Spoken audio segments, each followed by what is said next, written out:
안녕하세요, 여러분.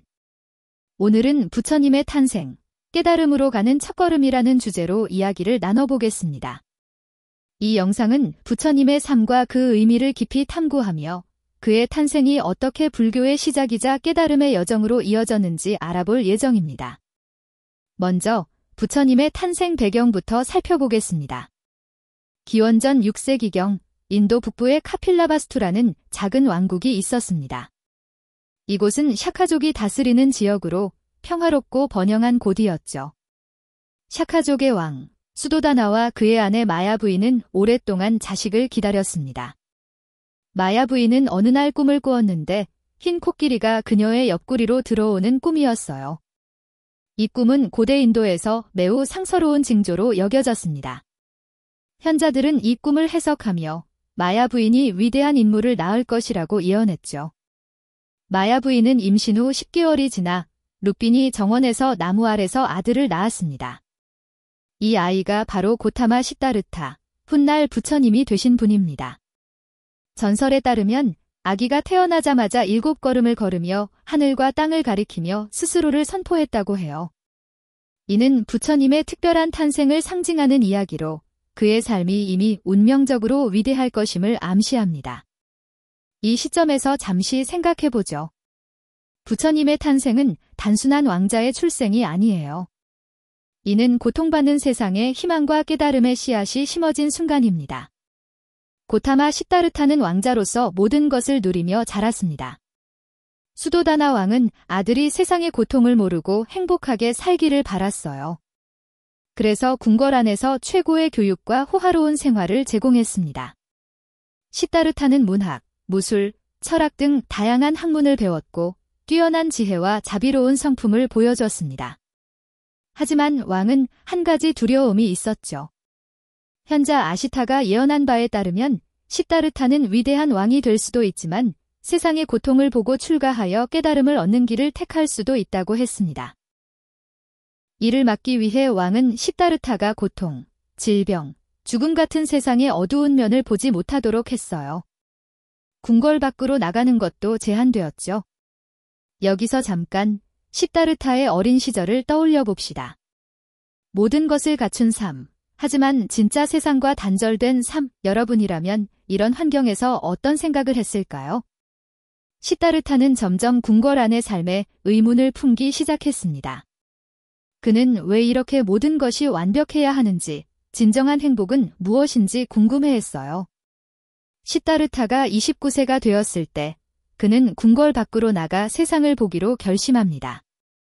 이때 그는 4가지 광경을 마주하게 되죠. 첫째, 늙은 사람. 둘째, 병든 사람. 셋째, 죽은 사람. 그리고 마지막으로 고요한 수행자. 이 4가지 광경은 시다르타의 삶을 완전히 바꿨습니다. 늙음, 병, 죽음은 인간이 피할 수 없는 고통임을 깨닫게 했어요. 하지만 수행자의 평화로운 모습은 그에게 새로운 가능성을 보여줬습니다. 그는 고통에서 벗어나는 길, 진정한 자유를 찾고 싶었어요. 결국 시다르타는 가족과 왕위를 버리고 출가하기로 결심합니다. 아내 야소다라와 갓 태어난 아들 라훌라를 뒤로 한 채 그는 한밤중에 궁궐을 떠났습니다. 이 장면은 정말 강렬하죠. 모든 것을 내려놓고 미지의 길로 나아가는 용기. 여러분은 이런 결정을 내릴 수 있을까요? 시다르타의 출가는 단순히 도망이 아니었어요. 그는 세상의 고통을 해결하려는 책임감과 사명감을 느꼈습니다. 출가 후 시다르타는 여러 스승을 찾아다니며 수행을 시작했습니다. 그는 당시 유명했던 수행자들로부터 명상과 고행을 배웠어요. 특히 극단적인 고행을 통해 깨달음을 얻으려 했죠. 그는 거의 먹지 않고 몸을 혹사하며 수행에 몰두했습니다. 하지만 6년간의 고행 끝에 그는 깨달음을 얻지 못했고 오히려 몸이 극도로 쇠약해졌어요. 이때 시다르타는 깨달음이 극단적인 고행이나 쾌락에 있지 않다는 것을 깨닫습니다. 그는 중도, 즉 극단을 피하는 길을 선택했어요. 보리수나무 아래에서 깊은 명상에 들어간 시다르타는 마침내 기원전 35세에 완전한 깨달음을 얻습니다. 이때부터 그는 부처, 즉 깨달은 자로 불리게 되었죠. 부처님의 깨달음은 단순히 개인적인 성취가 아니에요. 그는 모든 존재가 고통에서 벗어날 수 있는 길, 사성제와 팔정도를 발견했어요. 사성제는 고통의 실체, 고통의 원인, 고통의 소멸, 소멸로 가는 길을 설명합니다. 팔정도는 올바른 삶의 8가지 실천법이죠. 이 가르침은 오늘날까지 불교의 핵심으로 이어져 내려옵니다. 깨달음을 얻은 부처님은 처음에는 가르침을 전하기 망설였어요. 세상이 그의 깊은 깨달음을 이해할 수 있을지 의문이었죠. 하지만 결국 그는 사람들을 위해 가르침을 나누기로 결심합니다. 그는 사승공원에서 첫 설법을 시작했어요. 이곳에서 5명의 수행자에게 사성제를 전하며 법륜을 굴렸습니다.